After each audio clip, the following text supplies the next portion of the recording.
Ce samedi 21 décembre 2024 marque la date anniversaire de l'intronisation du 22e roi des Abouré et Yvet de Oban-Loin, entendé à l'orée de la forêt, des origines de l'appellation de Bonois en langue Abouré et Yvet. C'est donc tôt le matin, à la mythique place Kadiamangwa, que les populations, en témoignage et suite à l'appel de la tradition, que le tam-tam parleur bat le rappel des troupes et des populations pour l'événement de ce jour qui s'annonce très festif. C'était en présence des autorités administratives et coutumières que le premier magistrat de la commune dira le traditionnel Kouaba aux populations venues nombreuses pour témoigner leur confiance renouvelée à leur chef suprême, sans oublier la présence du vice-président Daniel Kablan-Duncan, de la première dame Simone Eve Gbagbo et du représentant du président du conseil régional du Sud Komoué. Au chapitre des allocutions, il faut reconnaître l'importance de la tradition dans les propos de l'honorable Ekra Elie Joseph, député de Bonois Bongo commune et sous-préfecture, pour qui la tradition est le socle de toute civilisation. Mesdames et messieurs,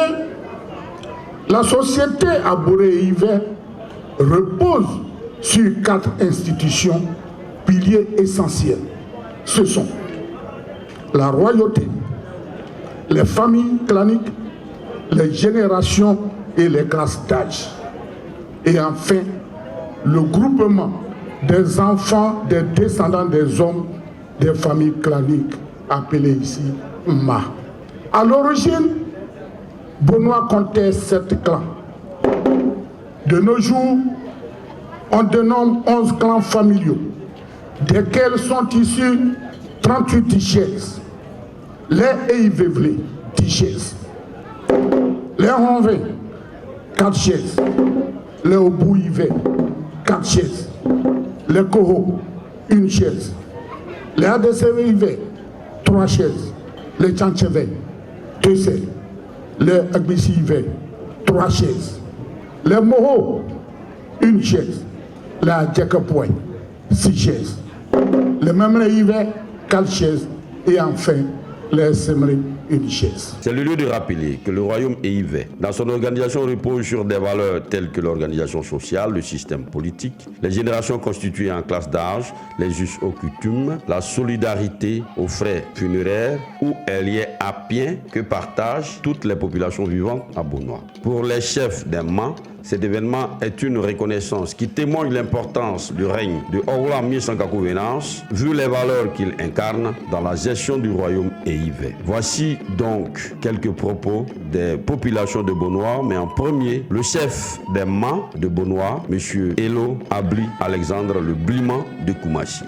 Disons que c'est un réel plaisir pour nous de venir aujourd'hui à cette manifestation, puisque dans la gouvernance du roi, il travaille en symbiose avec les notables et les MAN qui l'aident à gouverner.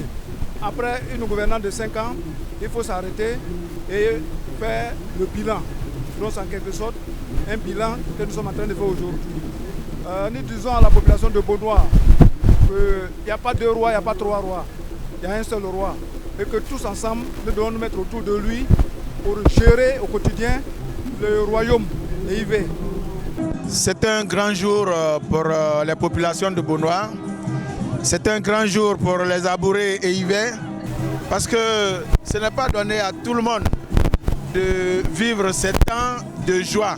Et aujourd'hui, c'est le 5e anniversaire du règne de notre roi, Sa Majesté Misankakou-Venance. C'est une joie pour moi. Et je pense que vous avez lu sur le visage des uns et des autres, c'est une grande joie pour les populations de Bonois. Veuillez saluer avec ovation la reine Akouba, l'épouse de Sa Majesté